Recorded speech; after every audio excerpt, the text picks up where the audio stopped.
Hello everyone, myself Dr. Ganesh Acharya, Assistant Professor, Department of Chemistry, IDSG Government College, Chikmagaluru. Today let us discuss some of the aspects regarding the conductometric titration of strong acid versus strong base, which is a part of 6th semester syllabus of BSc course of Kuvempu University. The principle of conductometric titration is based on the fact that during the titration, one of the ions is replaced with the other, and invariably these two ions differ in their conductivity. As a result of this, the conductivity of the solution varies during the course of titration, and the equivalence point can be obtained by plotting the conductance of the solution versus the volume of titrant added.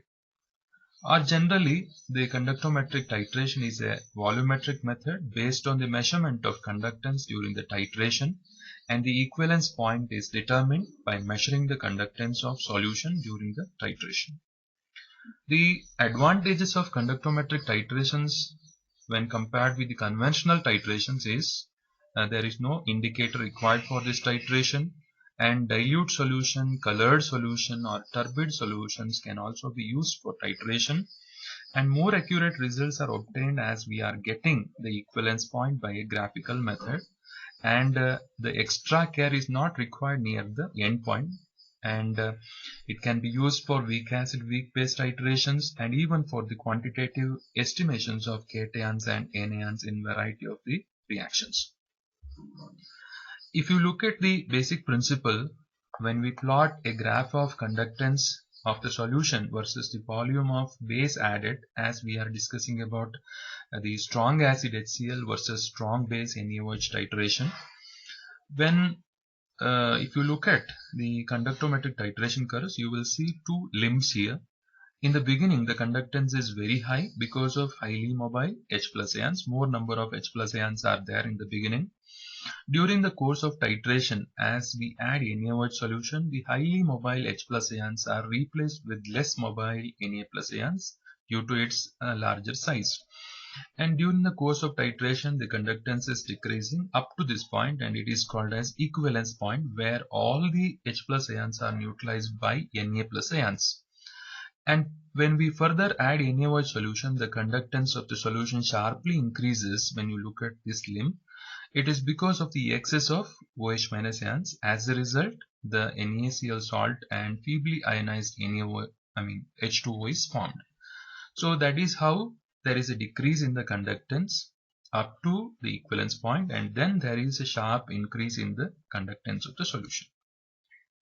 The apparatus required for the conductometric titration are the conductivity meter, conductivity cell, and a microburette and a beaker and a pipette for the conductometry, and a burette, pipette and conical flask for the standardization of the NaOH solution, and glass rod and a burette stand with clamp. The chemicals required for the conductometric titration of strong acid, strong base are obviously HCl, NaOH, and oxalic acid, phenolphthalein indicator for the standardization of NaOH. Procedure is very simple here. So we shall take generally 10 ml or 25 ml of first step is the preparation of standard oxalic acid solution by taking the required weight of oxalic acid in 100 ml standard flask, and then standardization of NaOH using the prepared standard oxalic acid solution, and then the next step is conductometric titration. In the conductometric titration, generally we take 10 ml of HCl, and then required volume of distilled water is added into a 100 ml beaker, or we shall take 25 ml of solution also, then we can add distilled water, so that total volume will be 50 ml. Then the conductivity, in the burette, the standardized sodium hydroxide is taken, and the conductivity cell is dipped in the solution, and then the cell is connected to the digital conductivity meter, and the initial conductance of HCl solution is noted before adding NaOH solution. Then NaOH solution is added from the burette dropwise in a small aliquots like 0.5, 1, 1.5 ml, etc. And the titration is continued to observe a decrease in the conductance. After each addition of NaOH, the beaker was shaken gently, waited for a minute, and the conductance is noted. After the equivalence point, there is a sharp rise in the conductance. Beyond the end point, 6 to 10 more readings are obtained by adding NaOH. And a plot of, all the conductance values and volume of NaOH added are tabulated, and then a graph of conductance of the solution versus volume of NaOH is plotted. So the result is the strength of oxalic acid is obtained by taking required weight of oxalic acid and then standardization of oxalic acid as shown in the table, and then the conductometric titration graph and the tabulation. In one column we shall take a volume of NaOH added, in the other column the observed conductance in millimores, and the plotted graph is like this. And the conductance of solution in the y-axis, volume of NaOH added in the x-axis.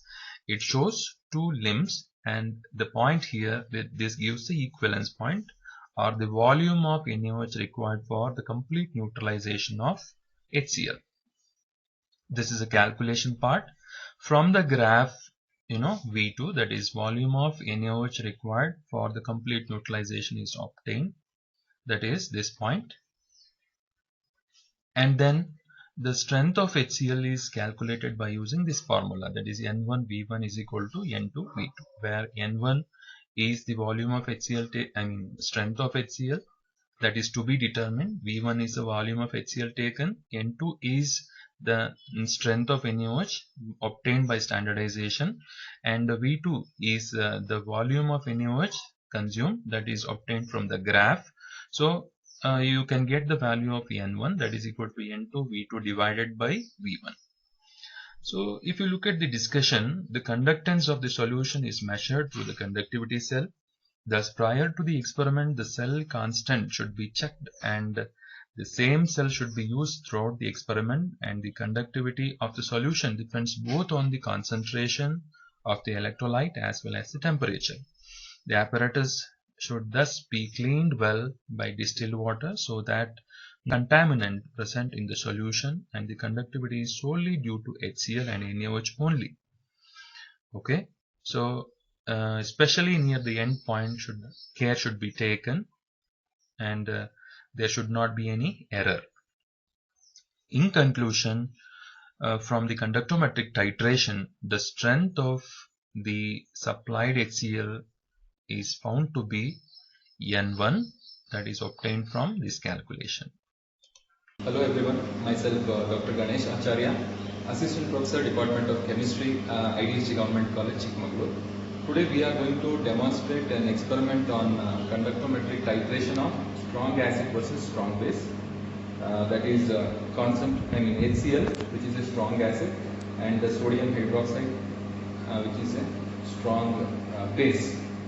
So the apparatus required for the experiment is the conductometry and the conductivity cell, and the conductivity meter is already calibrated. So generally we are going to take the concentration difference of hydrochloric acid and sodium hydroxide as 1:10.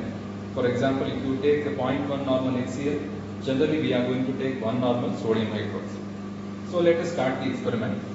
So in the burette we shall take the sodium hydroxide solution, and in the beaker we will take a known volume. For example, we can take 25 ml of unknown concentration of HCl, and we can add distilled water, and the total volume is 50 ml, and we shall dip the conductivity cell in the solution.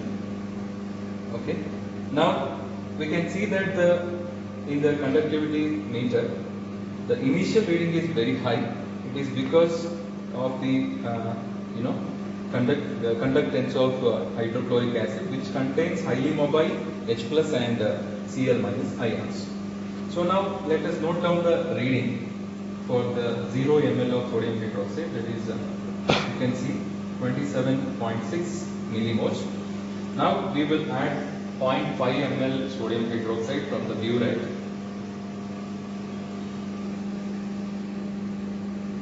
and stir the solution slowly, and note down the reading. you can see that the conductance is decreased. Now the conductance is 26.1 millimos. It is because the highly mobile H plus ions are replaced with the less mobile Na plus ions. So now similarly we will add small aliquots of NaOH from the burette and let us note down the readings. So we shall slowly stir the solution and note down the reading.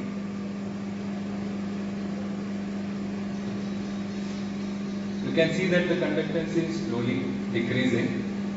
So it will decrease up to the equivalence point is reached.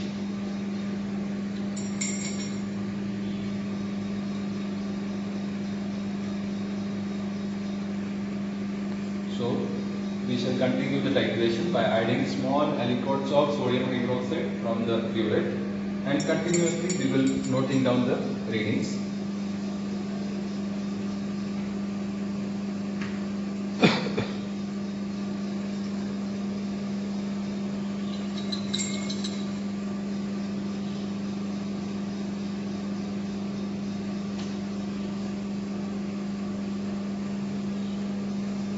So you can see that, you know that the HCl is a strong acid. It is completely ionized at all concentrations. So therefore in the beginning the conductance is very high. But during the course of titration the conductance is decreasing because the highly mobile H plus ions are replaced with less mobile Na plus ions. The number of Na plus ions increases in the solution. So therefore the conductance is decreasing.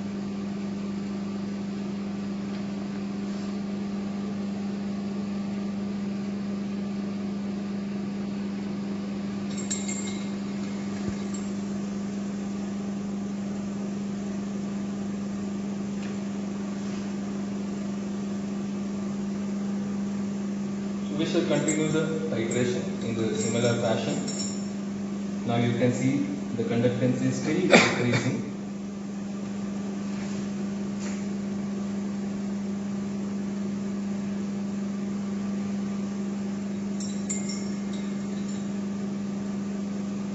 That is, now you can see that the conductance is 9.1 millimos.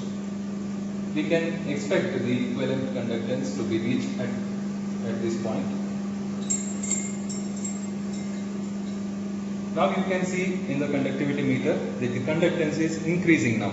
It means the equivalence point is almost reached. So therefore now the conductance has increased. It is because of the excess of OH minus ions that are added after complete neutralization of HCl.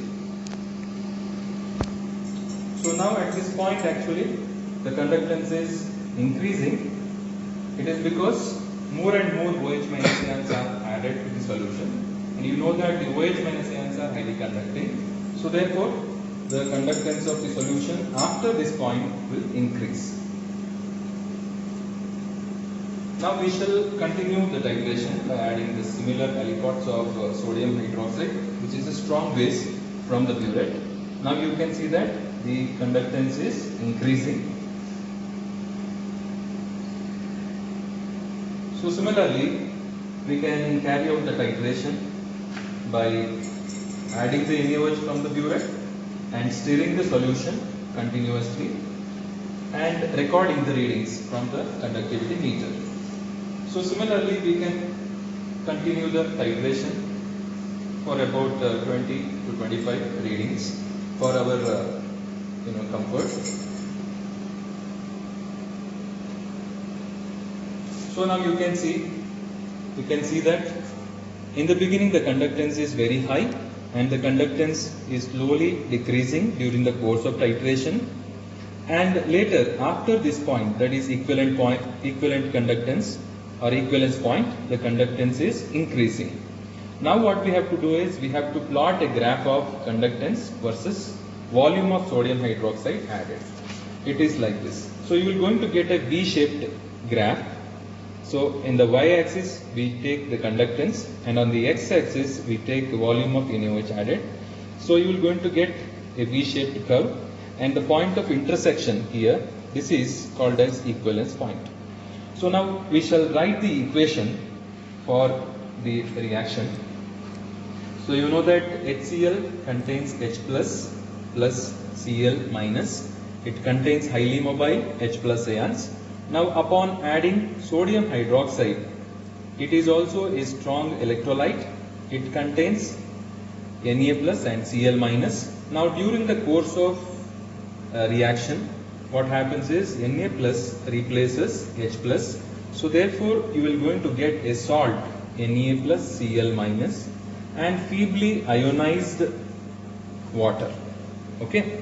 So now the formula you can use to calculate the concentration of unknown HCl is N1 V1 of HCl is equal to N2 V2 of sodium hydroxide. Now in our experiment we have taken one normal NaOH and the volume consumed you can see that is 3.9 ml and the volume of HCl taken is 25 ml. So by using this formula you can calculate strength of HCl. So this is how you can carry out the conductometric titration of strong acid versus strong base. Thank you.